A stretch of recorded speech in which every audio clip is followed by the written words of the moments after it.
Welcome back for another video. My name is Chris. The channel is East Coast Classics. It's been 6, maybe 7, I don't know, 8 months since buying this Dodge Charger Pursuit at a surplus auction. I feel like I haven't shared enough of this car with you guys, the evolution of the car, where we're at, and where it's headed. But before we get there, my poor busted up Corvair Greenbrier sitting here starting to become a workbench. It's loaded up with all kinds of things. The clutch broke on this thing on my very first drive of this year.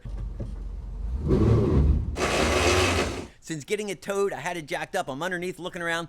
I can't find anything that's going on. Clearly, it's something related to the clutch or the shaft. I pulled out my Chilton's manual, and right away it says, in order to service that clutch, I gotta pull the engine and the trans and drop it into a cradle. And that's when I decided I'm not going to be the guy to do this. Even though it's something I think I could do, I'd be proud to do. I got a Corvair guy near me, $40 an hour in labor. He's a pro at this stuff. All he works on is Corvairs. He's going to knock this thing out. He's going to do a great job at it. The challenge is getting it into him. He's so backed up. He has such a backlog of other Corvairs that he's working on. It won't be until fall, maybe even winter, until he can start working on this. Of course, when he gets it, he'll knock it out and it'll be perfect. I know that. And this sweetie over here is looking sad. Months of dust and dirt accumulated all over it. I'm starting to pull together the parts that I need for it, between carburetors and brakes and all the other little pieces that you're going to need to do to a car that's been sitting for years at a time. This one is in progress. I think I'm going to do a vice grip style repair to this in one day, in one video, knock out all the components, get this running, driving, get it looking good again, and have it back on the road. But right now, it's Charger time, baby.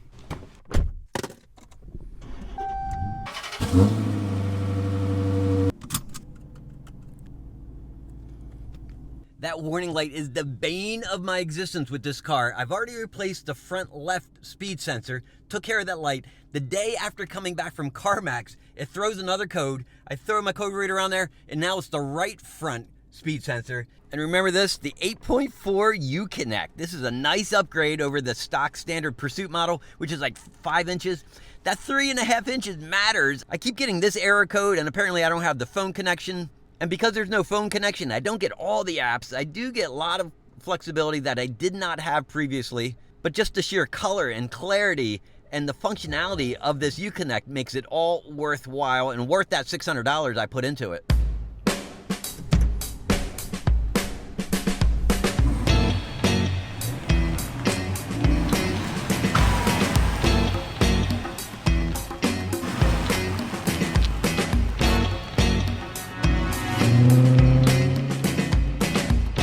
Starting to understand exactly why 2 other speed sensors have been replaced on this car even before I got it at the auction.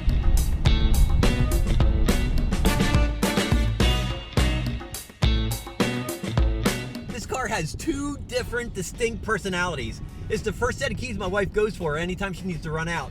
This car is the Bill Banner of cars when you're just driving around slow like this, nice and calm. Steering's light, the handling is nice, it's whisper quiet, you can't hear a single thing inside this. The exhaust is muted, there's no outside noise. The windows are double pane, just like in a Mercedes S-Class. This is a pleasant, effortless, easy driving car.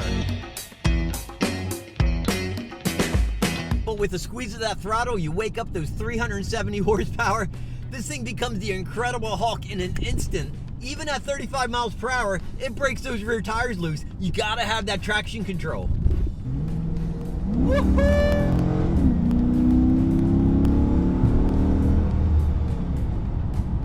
This car makes me do things that the next day I regret doing. Things that I just want to forget about.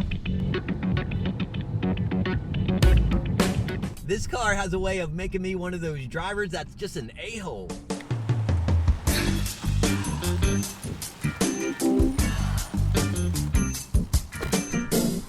What else it makes me do?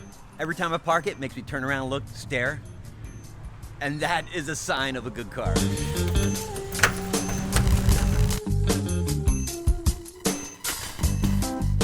Squirreled away in the garage, the Olds Cutlass, the first year for the W body, an 88 Oldsmobile Cutlass with the international interior. This thing is beautiful. It just came back from the repair shop, getting a brand new engine, the same stock 2.8 liter. I went all original with it. The thing runs fantastic. It's still not quite there yet. It needs a power steering pump. The brakes aren't quite right though. But since we're here, let's start it up. We'll pull it out and I'll show you around. You want to see one of the coolest, most rad dashboards ever?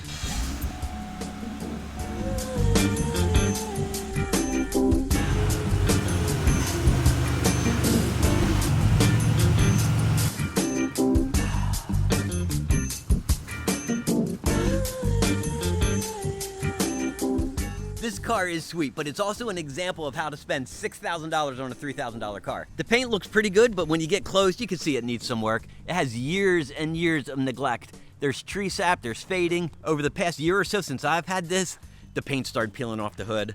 This is a sweetie though. I love these cars. I fell in love with this thing when they first came out. And it's the interior that sold me on this. The international interior with that, I don't know, is that tweed? I have no idea what that is. Bucket seats in the back, bucket seats up front, center console, sports exhaust, sports suspension.